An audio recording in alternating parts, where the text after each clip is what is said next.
Hello. Hearsay is that there is a new edition of the Horus Heresy just around the corner, and people are understandably excited. I myself have never been a big player of the Horus Heresy, but this news did get me thinking about something else which I am a huge fan of, and that is Warhammer the Old World. The reason is that those two games have been positioned in a similar way by the Specialist Design Studio over the years. Games Workshop have talked about them in similar ways. And this is not me comparing them and saying one is better than the other. This is not a battle between Horus Heresy and the Old World, but I did think a comparison between the business models and the approaches that have been taken might inform something about the future direction of the Old World and where things could go and how they could succeed even more than they have already. When Horus Heresy first released, it was the very definition of a specialist game, created by Forge World in 2012 and supported by a small range of advanced resin kits. For some folks, delving into 40k's history was the appeal. For others, the amazing models. Some people enjoyed this sci-fi equivalent to historical wargaming, an excuse to painstakingly build historically accurate armies and recreate battles that had already been fought in the lore. And for some folks, it was just double the Space Marines, so double the fun. Before those Forge World books started coming out, the actual story of the Horus Heresy had been expanded from its limited roots in the background of the 40k game by a dramatic series of novels.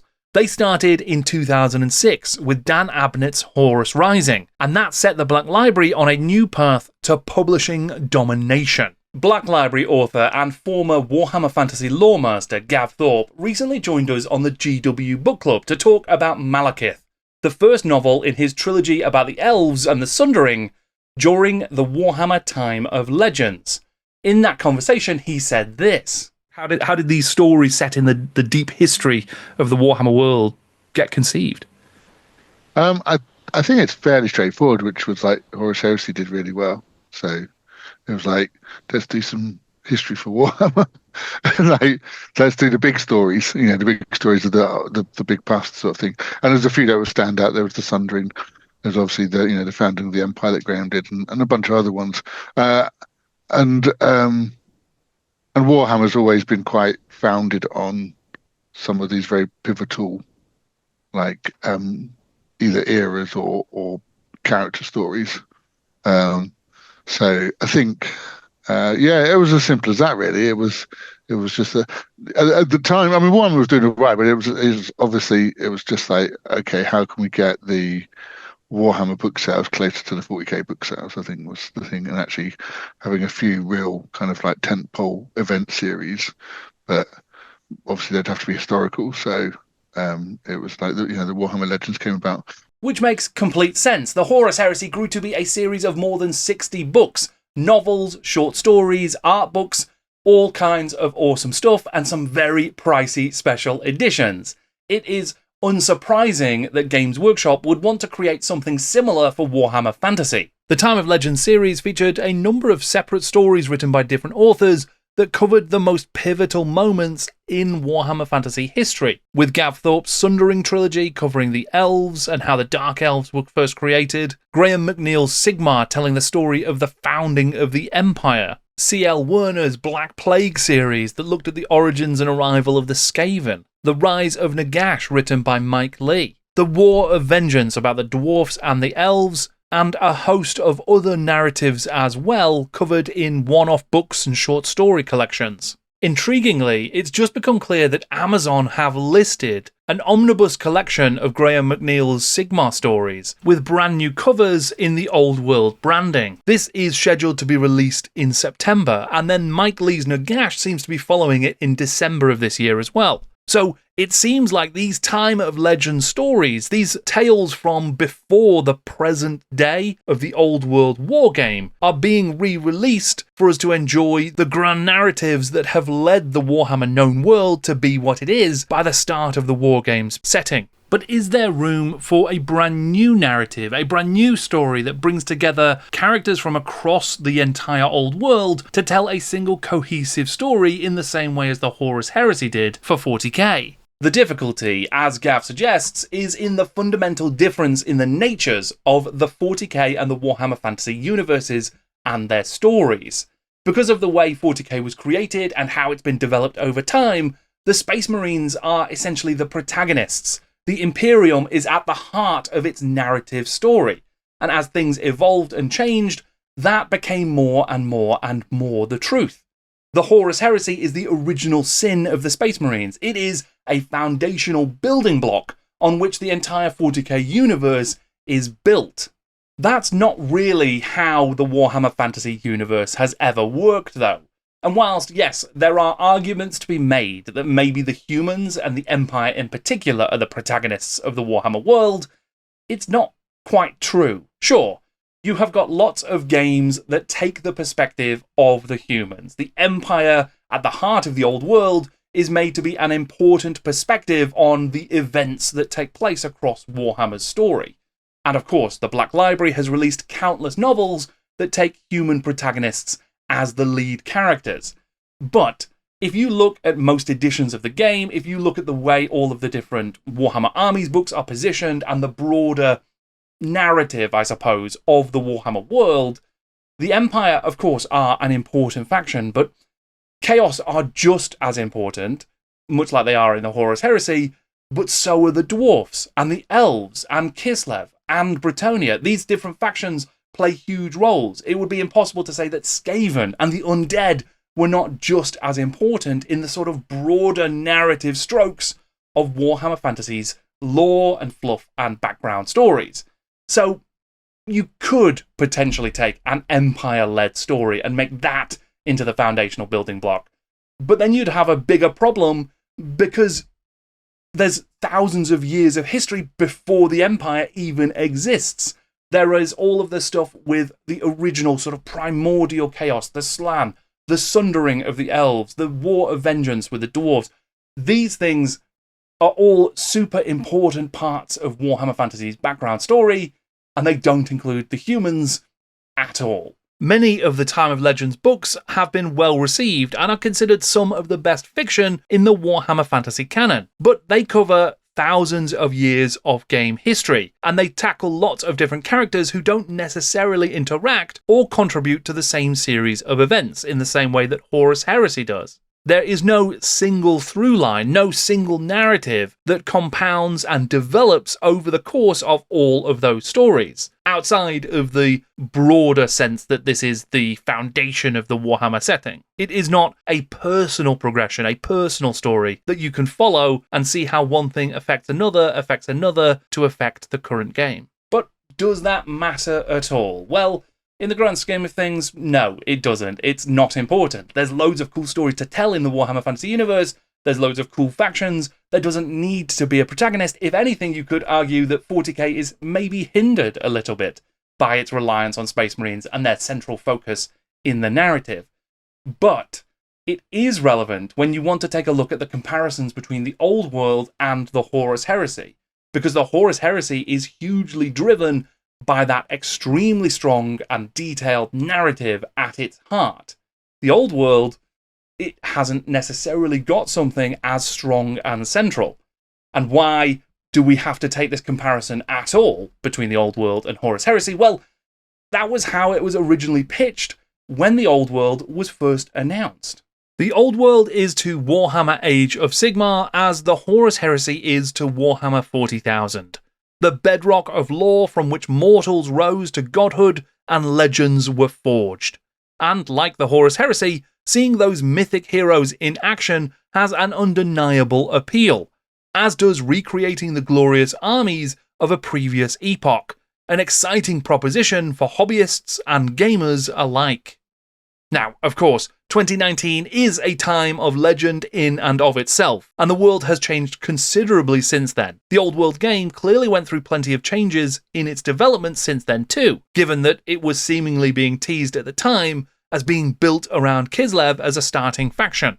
I think it's quite a romantic notion to recast the Old World as a prequel to the Age of Sigmar. I think in order to create a sort of a cohesive, whether it's marketing or just a sort of reason for this universe to exist alongside this other one, I can completely understand why that decision was made, and I think it's quite an elegant way to create a relationship between the two fantasy worlds in a similar way to Horus Heresy and 40k, and to kind of give the entire Warhammer IP a bit more cohesion and make it make sense a little bit more. You can also take or leave it as much as you want. Sure, it is technically a prequel. What happens in the old world is both a prequel to later editions of Warhammer Fantasy, and it's also a prequel to the Age of Sigmar because of where the end times narrative will go. So that is a fact within the sort of positioning of the game, but you also don't have to do that. You don't have to take a heed of any of that. If you just enjoy the old world, you can just enjoy playing in the old world and telling the stories of the old world. There's so much story to tell, so many amazing places to go and battles to fight, and that is awesome. So I think the sandbox that's been created there is great. I don't think it is absolutely essential for there to be this long-running narrative, or for there to be campaign books or boxes or any of that kind of narrative story, but I think we've seen from other products in Games Workshop's current stable, and especially from Horus Heresy, how that narrative can really drive the success of a game. It can add so much. People love being part of a story. We see it in video games all of the time. These kind of timed DLC, these events that happen that progress a narrative or have the illusion of progressing a narrative. The status quo of the game remains pretty much the same before and after these key events, but it feels like you're contributing to something. It feels like you are helping to tell a bigger story, and that, I think, is really fun and really cool. So you can absolutely do that on your own, in your club, with your friends, at your own table. You can tell whatever stories you want, and that's an awesome aspect of wargaming that I definitely do not ever want to take away. It's great. But I also just, selfishly love that aspect of being part of this bigger thing as well. And the Great Invasion of Chaos could be that point that gets this kind of compelling through line where all of these disparate stories from across the arcane journals start to come together, and then we do get this kind of narrative progression. Obviously, you're going to want all of the factions to be out and available before this happens, but it feels like there's fertile ground now for that. And hopefully, I'm very, very hopeful that there are new stories to tell. I think the role-playing game is going to bring some of that to the table, and I think there's also the potential for more novels from the Black Library that will hopefully do so too. Now, that is narrative and story. I know that is not everybody's bag. That's just something I really like, and for me, it plays a central role in the appeal of games and why I'm really super invested, that kind of element. But there is something else from the Horus Heresy playbook that I find really interesting to explore and consider, and whether or not that was ever part of the Old World plan, and that is starter boxes. When the Old World first launched, it did so with 2 individual single army boxed sets, one for the Tomb Kings and one for the Bretonnians, and then the core rulebook was also available separately. In many ways, this is a great approach. No need to buy 2 armies and only have to sell half the box. However, I have always found that these core boxes, the starter sets with 2 different armies, can feel like a great anchor for a game. They've long been a part of Warhammer history. Actually, that reinforces the point about the Empire not being the protagonists of Warhammer Fantasy. Unlike the ever-present Space Marines, the Empire only actually appear in 1 starter box. It's Orcs and Goblins who are in the most boxes with 3 different appearances. And whilst we're here, High Elves actually have the most Warhammer Armies books of any faction. But getting back to the starter sets, something that the Horus Heresy has done well since it was reinvented for the mainstream market. Not only do these boxes help to place editions at a point in time. Oh, that was the edition with Bretonnians and Lizardmen, for example. But they also give folks something to start the game with. They are literally great starter boxes. Buy one and you can play immediately with a friend. You can sample 2 different armies. You can get a feel for the entire game from just 1 box. Buying a battalion feels quite different to me. It feels like the next step. And maybe there is an easier on-ramp here for non-veteran players. I certainly don't want any of this video to give the impression that I am not super happy with the old world, with all of the awesome stuff we've had, with the releases of classic miniatures and new miniatures that are ace as well. I am fully on board. I think it is great. I love the world and I love playing in it. I'm just hopeful. And like I say, I'm a little bit jealous that there is the potential for more of Horus Heresy's phenomenal success to kind of, be learned from and to inform some of the cool stuff that we could get down the line for the old world. Whether that is starter boxes that help people get into the game a little bit more easily. Whether that is new storytelling and the option for campaigns. Whether that is just like, even more investment. I think I talked before about how Cathay feels like a great signifier that there is big investment coming from Games Workshop and that there is a huge future seen for the game by Games Workshop, because why else would they have invested that much time and effort to create an entirely new faction? I think that is awesome and is only a good thing for the game. So, there's loads of stuff I'm hopeful for and very excited to see in the future. I'm also hopeful for even more because I am one of these entitled gamers who just loves his game and wants his favorite game to have everything. Basically. Actually, before I completely wrap up, I want to take a quick moment just to heap some praise on the people behind the old world. I think it is a remarkable thing that they have been able to resurrect this game, to bring it back, to create something that is visually cohesive, that is reminiscent of the classics whilst being something new and unique, and to feel like it is its own game. They have created a rule set that is solid, that can develop and evolve in the future. They have brought back so many amazing miniatures, and they have just really brought the hype and excitement back to Warhammer Fantasy, a world that in its death throes was really struggling.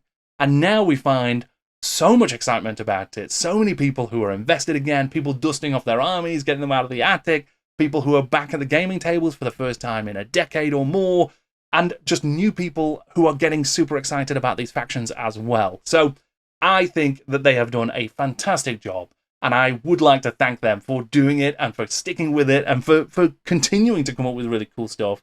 And I am really just genuinely excited to see where they push this to in the future. I'm really optimistic about the old world's future. I think with the role-playing game that's just around the corner from the looks of things, there is going to be loads of new story to explore. With the new faction, Cathay, there is going to be loads of amazing new things to experience on the tabletop that we've literally never seen or played against before. Who knows? Who knows what they've got planned? But I am looking forward to finding out. It's great. What a time to be a Warhammer gamer. It's fantastic. Anyway, that is my ramble. A little bit of a comparison between Horus Heresy and the old world. A few things that I would love to see borrowed from the Horus Heresy playbook, and just optimism for where things could go in the future and my excitement about it. I hope that you have enjoyed joining me for this little conversation. Thank you very much for watching. I'm Jordan, and this is Jordan Sorcery.